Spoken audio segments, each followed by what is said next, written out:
Olá, mentes curiosas. Bem-vindos a esta jornada intelectual pelos cantos mais profundos da nossa própria mente e das nossas lembranças mais queridas. Feche os olhos por um instante. Pense numa lembrança feliz do seu passado. Talvez a música da sua adolescência, o sabor de um prato da sua infância ou uma tarde de verão despreocupada. Sinta o calor que te inunda. Isso, meu amigo, é a nostalgia. É uma das emoções humanas mais poderosas e universais. Um refúgio seguro ao qual nossa mente recorre em momentos de estresse ou incerteza. Mas e se eu te dissesse que este refúgio pode se tornar uma prisão dourada? A pergunta que vamos explorar hoje é tão simples quanto perturbadora. A nossa nostalgia por um passado idealizado é uma forma de fugir de um presente que não nos satisfaz? Pense nisso por um momento. Porque a chave aqui está numa palavra: idealizado. Nossa memória não é uma câmera de vídeo que grava os fatos com total fidelidade. É mais como um artista, de um pintor que retoca a realidade. Psicólogos e neurocientistas estudam este fenômeno há anos. Eles o chamam de retrospecção idílica ou, em inglês, rosy retrospection. É a tendência do nosso cérebro de recordar eventos passados como muito mais positivos do que realmente foram. Este mecanismo mental filtra as emoções negativas, o tédio, a ansiedade, as pequenas frustrações do dia a dia daquele suposto passado glorioso. Tudo isso desaparece com o tempo. O que resta é uma versão editada e embelezada do passado. Um filme de grandes sucessos onde só lembramos dos momentos de pico, das risadas e da sensação de segurança. Agora, por que nosso cérebro faz isso? Do ponto de vista evolutivo, faz sentido. Lembrar o que é bom nos ajuda a manter uma imagem positiva de nós mesmos e a seguir em frente apesar das dificuldades. O problema não é o mecanismo em si, mas a dose. O problema surge quando o presente é percebido como tão insatisfatório, tão cheio de incerteza ou dor, que o passado idealizado deixa de ser uma lembrança agradável e se torna o único lugar onde queremos viver. É aqui que a sociologia nos dá uma pista crucial. Épocas de grandes mudanças sociais, crises econômicas ou instabilidade política são um campo fértil para a nostalgia coletiva. De repente, todos parecem concordar que todo o tempo passado foi melhor. Ouvimos frases como "no meu tempo as coisas eram diferentes" ou "as pessoas tinham mais valores". Estas afirmações raramente resistem a uma análise histórica rigorosa, mas são emocionalmente muito poderosas. Elas criam uma sensação de identidade compartilhada, de pertencer a um nós que entendia o mundo, em contraposição a um presente confuso e alheio. É uma âncora no meio da tempestade, mas essa âncora pode impedir que o barco navegue. Quando uma sociedade se apaixona por uma versão fictícia do seu passado, corre o risco de tentar recriar condições que nunca existiram realmente, ignorando os problemas reais do presente. A nível pessoal, o efeito é muito similar. Se você sente que seu trabalho não te preenche, que seus relacionamentos eles são complicados, ou que o futuro é incerto, é muito tentador se refugiar na memória de quando você era jovem, livre e feliz. O perigo é que você compara a versão editada e perfeita do seu passado com a versão crua e não editada do seu presente. É uma comparação injusta numa batalha que o presente sempre perderá. Isso gera um ciclo de insatisfação. Quanto mais insatisfeito você está com seu presente, mais você se refugia no passado. E quanto mais tempo você passa no passado, menos energia e motivação você tem para melhorar seu presente. A nostalgia nesse sentido age como uma droga. Ela te dá um alívio temporário, uma dose de dopamina, o neurotransmissor do prazer, ao recordar esses momentos dourados. Mas o efeito passa e a realidade volta, às vezes parecendo ainda mais cinzenta do que antes. Existe até um conceito fascinante que demonstra o quão desconectada essa emoção pode estar da realidade. É conhecido como anemoia, uma palavra que descreve a nostalgia por um tempo que você nunca conheceu. Pense nas pessoas que idealizam os anos 80 sem tê-los vivido, baseando-se em filmes e músicas. Ou naqueles que sentem uma estranha melancolia pela época vitoriana. É a nostalgia pela ideia de um passado, não pelo passado em si. Isso prova que a nostalgia é menos sobre a lembrança e mais sobre a necessidade. A necessidade de simplicidade em um mundo complexo. A necessidade de conexão em uma era de isolamento. A necessidade de significado em um presente que às vezes parece não tê-lo. Os publicitários e estrategistas de marketing conhecem isso à perfeição. Constantemente nos vendem produtos, filmes e músicas envoltos na bandeira da nostalgia. Eles sabem que essa conexão emocional é uma poderosa ferramenta de venda. Eles nos vendem a fórmula original, o sabor de sempre, o retorno de um clássico. Não vendem um produto, vendem uma cápsula do tempo, uma passagem de ida para essa versão perfeita do passado que construímos em nossa mente.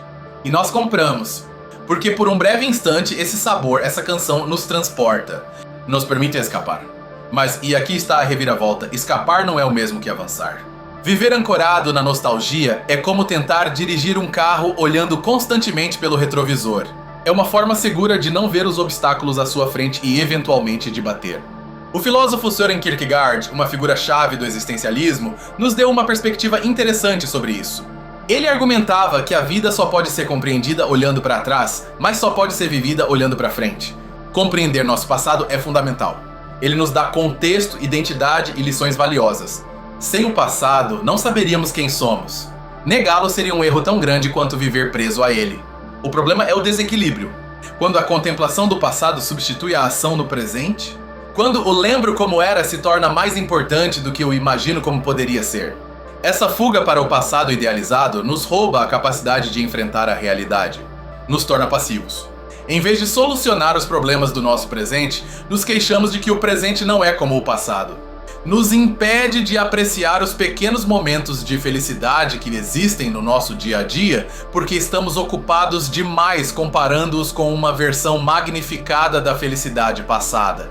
E talvez o mais triste de tudo, nos impede de criar novas lembranças douradas para o nosso eu futuro. Se você não vive plenamente seu presente, o que seu eu do amanhã vai recordar com nostalgia? Pesquisas no campo da psicologia positiva demonstraram que a gratidão e a atenção plena, ou seja, o mindfulness, são ferramentas muito mais eficazes para o bem-estar do que a ruminação nostálgica. Atenção plena significa ancorar-se no aqui e agora. Aceitar o presente tal como ele é, com suas imperfeições e suas possibilidades.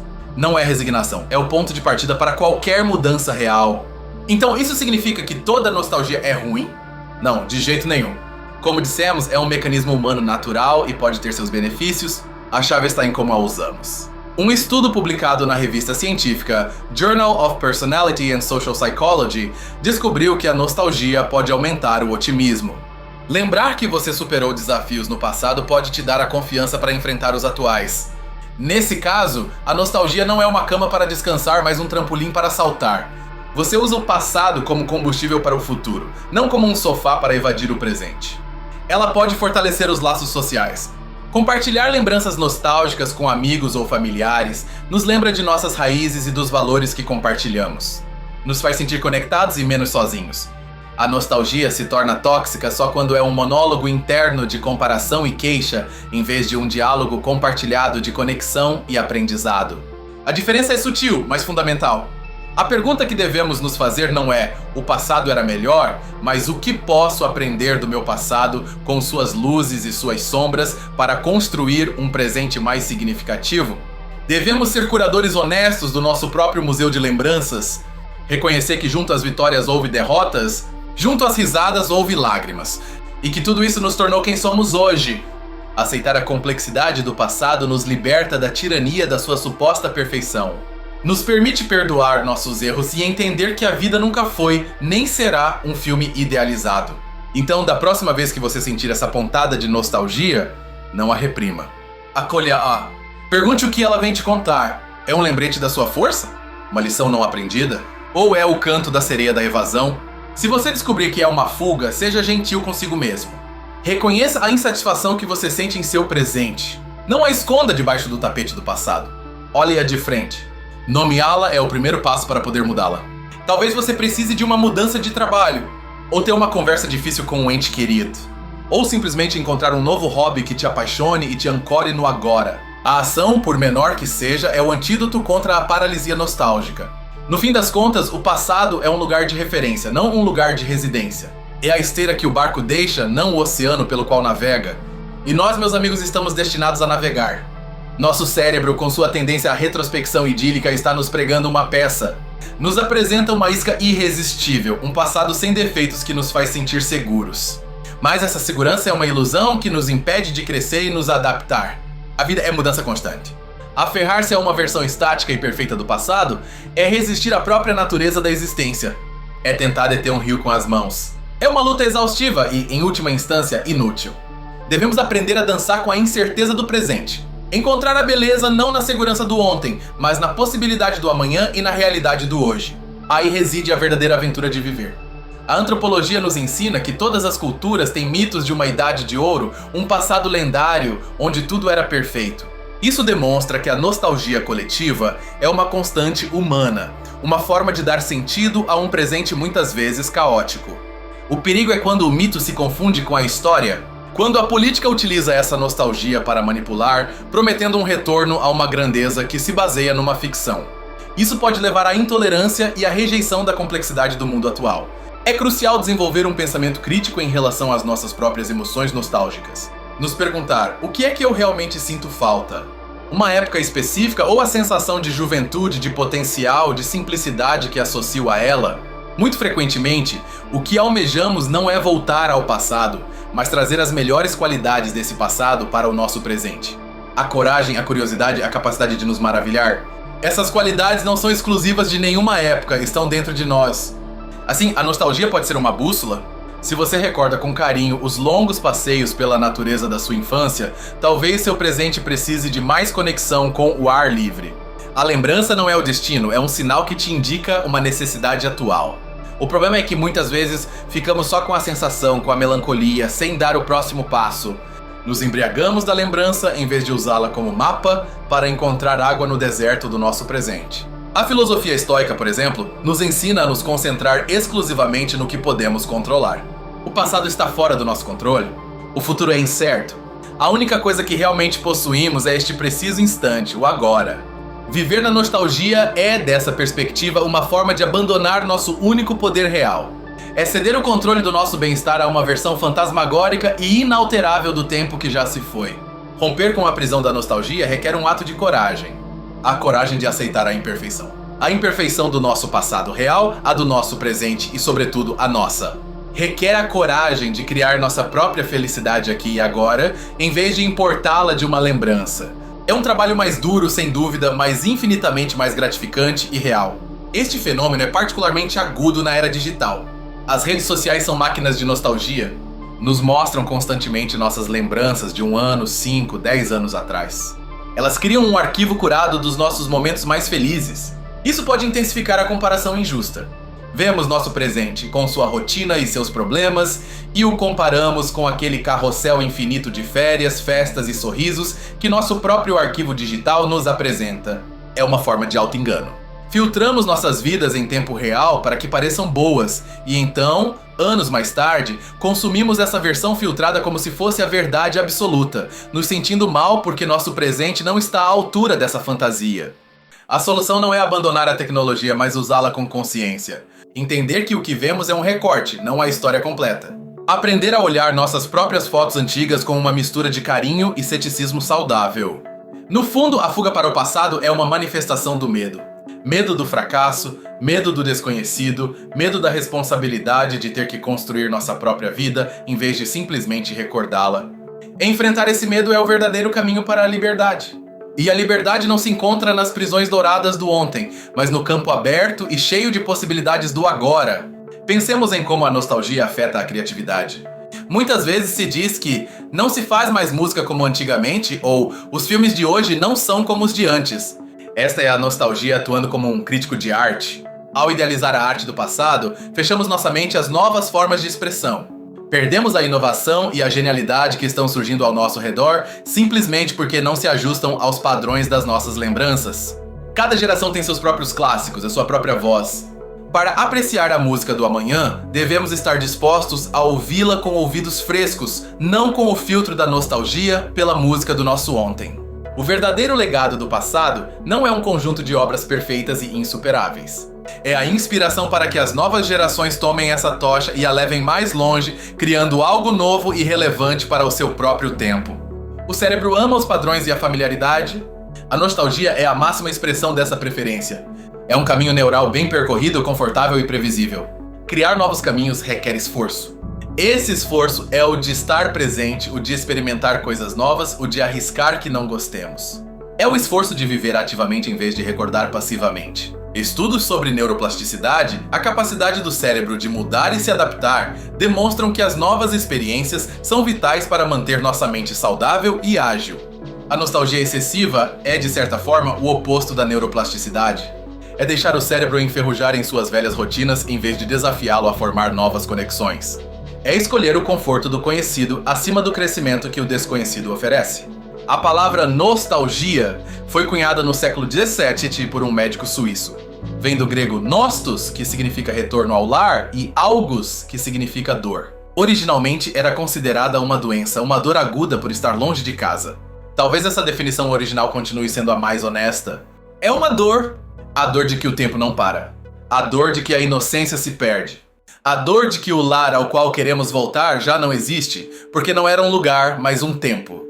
E essa é a verdade mais dura e libertadora de todas. Não se pode voltar para casa, mas pode-se construir um novo lar bem aqui, na única realidade que temos, o presente.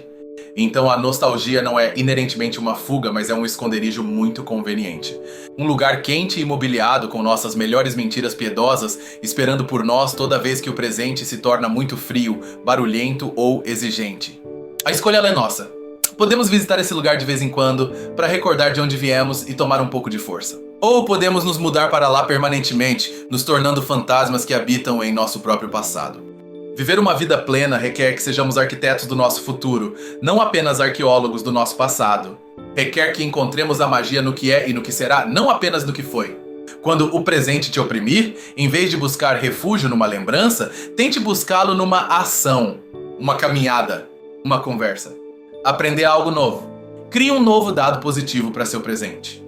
Recordar é humano, mas viver é divino. E viver só pode ser feito no agora. Aceite seu passado, agradeça-lhe suas lições e solte-o com carinho. Seu presente está te esperando. Não deixe que a trilha sonora da sua juventude te impeça de ouvir as sinfonias do amanhã. Não permita que a lembrança de um velho amor te cegue para a possibilidade de um novo afeto. O passado é o prólogo, não o livro inteiro. No fim do dia, nossa vida é uma coleção de agoras. Se desperdiçarmos cada agora almejando um antes, nos encontraremos no final com uma coleção de momentos vazios e uma profunda sensação de arrependimento. A felicidade não é um lugar ao qual se retorna, mas um caminho que se constrói, tijolo por tijolo, momento a momento.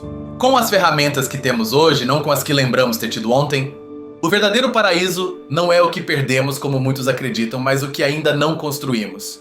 E o único lugar onde podemos começar a construí-lo é aqui. E o único momento em que podemos começar é agora.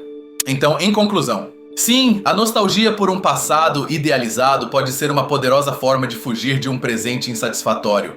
É uma armadilha sutil, uma prisão dourada construída com nossas melhores lembranças. Mas a chave dessa prisão sempre esteve no nosso bolso. É a consciência, a aceitação e a corajosa decisão de viver no único tempo que realmente nos pertence. O presente. Obrigado por me acompanhar nesta reflexão tão profunda. É um tema que toca a todos nós e explorá-lo juntos é um privilégio. Agradeço sinceramente seu tempo e sua atenção. Se essa jornada te fez pensar, inscreva-se para não perder nossas próximas explorações da mente humana. E agora adoraria saber sua opinião. Comente sua teoria. A nostalgia é um refúgio ou uma prisão para você?